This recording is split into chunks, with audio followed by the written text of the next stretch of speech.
салом мухлисони беҳтарини дунё, шумо қарор доред дар канали бар стратегии ва чизе ки матбуотҳо яъне сомонаҳо менависанд, мо дар ин ҷо гап мезанем. Агар мухлиси Барселона бошед, то ҳатман дар канал обуна шав ва зангулачаро зер кун ки аз хабарҳои нави дастаи дӯстдоштаат қафо намонӣ. Ва бале бародар, лайки қиматбои худро аз ёд набарор, зеро ин чизҳо барои пешравии канал муҳиманд. Дар ягон ҷо ба зур шинед, мо бошад сар мекунем. Барселона ба ҳимоятгари Аякс Серҷино Дест ҳавасманд аст. Хабар медиҳад Диарио Спорт. Дастаи каталонӣ дар ҳар як бозӣ қариб скаутҳои худро ба Аякс равона мекард, то ин ки ба бозиҳои бозингари 19 сола нигоҳ кунанд. Барселона аллакай бо Аякс дар бораи трансфери Дест суҳбат гузаронид. Нархи трансфер метавонад 20 миллион евроро дар бар гирад. Пешакӣ хабар буд ки худ бозингари амрикоӣ тайёр аст ба Барселона гузарад. Ба Дест ҳамчунин Бавария довталаб аст. Дар телевизиони Голландия Вероника Инсайт хабар дошта буд ки шанси гузариши бозингари 19 сола ба дастаи каталонӣ хело бузург аст. Эҳтимоли зиёд аст ки Дест аз трансфери Бавария даст мекашад баҳри гузариш ба Барселона. Дастаи мюнхенӣ ба бозингар аз моҳи январ нишона гирифтааст. Дар ин сезон дар чемпионати Голландия Дест 20 бозӣ гузаронда 4 паси головар додааст. дӯстон, хотиррасон мекунам ки сарпарасти видеои мо ширкати 1xbet мебошад. онҳо на танҳо моро дастгирӣ мекунанд, балки дастаи Барселонаро. барои дастгирии канал ва тез баромадани видео ба ссилка коментария буда даромада бо промокоди бар стратегӣ соҳиби 6500 рубл шавед. имконияти хуби пулкоркуниро аз даст надиҳед. тибқи маълумоти спорт, Барселона ба Иван Ракитич хабар дод ки дар тӯли чанд моҳи охир барои трансфери ӯ ягон пешниҳод наомадааст. бо вуҷуди ин даста боварӣ дорад ки бозингари 32-солаи хорватӣ метавонад бидуни роҳбарият музокирот гузаронад. ҳаминтар воситаҳои ахбори оммавӣ чанде пеш номи Ракитичро бо гузариш ба Севилия, Атлетико Мадрид ва Ювентус алоқаманд карданд. ҳамзамон худи нимҳимоятгар зид нест ки ба Севилия баргардад. тибқи иттилои сомонаҳо, Барселона мехоҳад нимҳимоятгарашро тобистони имсол ба фурӯш гузорад, барои он ки метавонад сезони оянда ӯро бепул аз даст диҳад.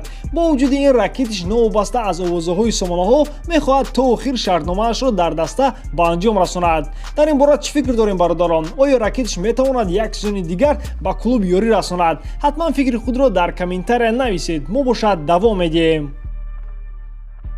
яке аз боистеъдодтарин футболбози ҷаҳон Кая Хаверц хело боз мешавад ки бо бозиҳои худ топ дастаҳои Аврупоро ҷалб намудааст. ба ғайр аз Ливерпул ва Ман Юнайтед ба рақобати бозингари немисӣ Барселона ҳамроҳ шуд. дастаи каталонӣ ползашини ки 20 соларо дар состафи асосӣ мебинад ва шартномаи дуру дароз тайёр доранд.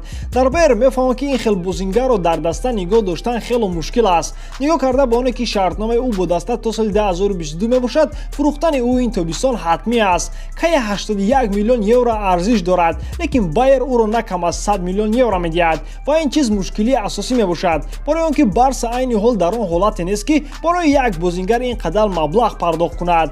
дастаи каталонӣ аллакай бо Байер ба алоқа баромад ва мехоҳад бозҳои дастаи немисиро розӣ дарорад ки дар трансфер якчанд бозингаронашро ҷамъ созад.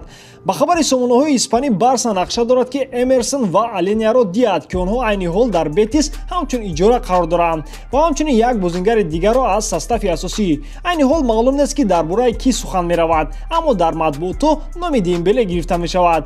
матбуотҳои немисӣ аз ин трансфер боварӣ надоранд, бо назардошти он ки Ливерпул ва МЮ метавонанд барои бозингар маблағи гирифташударо пардохт намоянд. дар ин сезон Хаверс дар 34 бозӣ иштирок намуда 10 голу 8 паси головар додааст.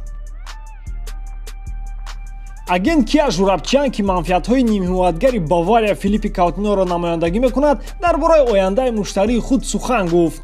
қарор ҳанӯз қабул карда нашудааст. ман аллакай гуфта будам ки дар ин давраи номуайянӣ мо трансфер ё нақшаҳои ояндаро баррасӣ накардаем ва мо ин корро намекунем. Филипп дар Мюнхен хело хурсанд аст. вай клубро дӯст медорад. дар он ҷо сатҳи баланди касбӣ вуҷуд дорад. чизе аз ҳама муҳим барои ӯ ин тезтарак аз травма тобат гирад ва ба Бавария дар бозиҳои Бундеслига кӯмак расонад. он гоҳ мо мебинем ки чӣ гуна вазъият рушд хоҳад кард, гуфт Журабчян. тибқи иттилои рӯзноманигори Спорт 1 Флориан Плеттенберг, Каутино ният дорад ки дар тӯли 3-4 ҳафта ба майдон баргардад.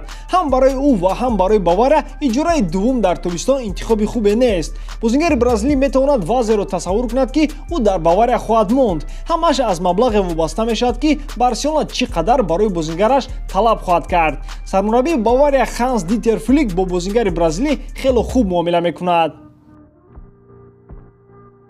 Президенти ла лига Хавьер Тебас дар бораи барқароршавии чемпионати Олмон ва эҳёи ояндаи футбол дар Испания шаҳр дод.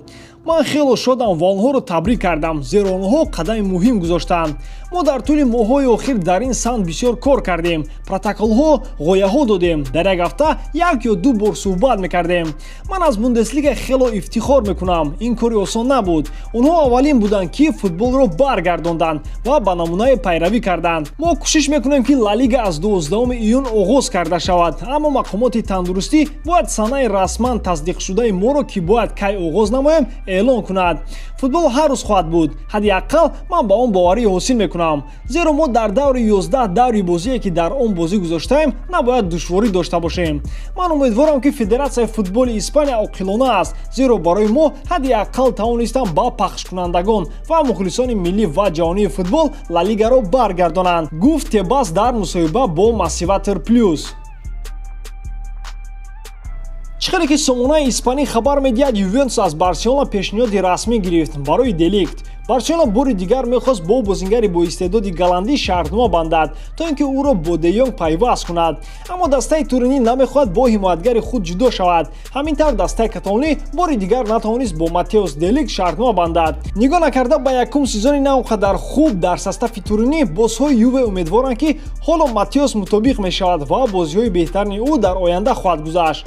матбуотҳои италиявӣ боварӣ доранд, ки агар Ювентус мехост Матеусро фурӯшад, то маблағи Барса ба ӯ намерасид. аз ёд намебарем, ки агенти бозингар Мино Райола мебошад. ӯ на танҳо пули калон талаб мекунад, балки маблағи иловагӣ барои худ, маоши баланд ва бонусҳо. нигоҳ карда бо оне ки Барса ҳозир аз пушти Мартинес мебошад, ин трансфер айни ҳол ба киссаи Барса туғрӣ намегирад. Трансфер маркет нархи Деликтро 68 миллион евро баҳо медиҳанд. шартномаи ӯ бо Юве то тобистони соли 2024 мебошад. дӯстон, оя шумо мехоҳед, ки Де Йонг бо Деликт боз якҷоя шаванд? ҳатман фикри худро дар комментария нависед. ба ҳамин видеои имрӯза тамом. Барселонаро дӯст доред ва канали Барса тиҷиро дастгирӣ кунед. дастгирии шумо, пешравии мо. бо шумо буд Муҳаммад Гаиров. хай дар паноҳи Аллоҳ.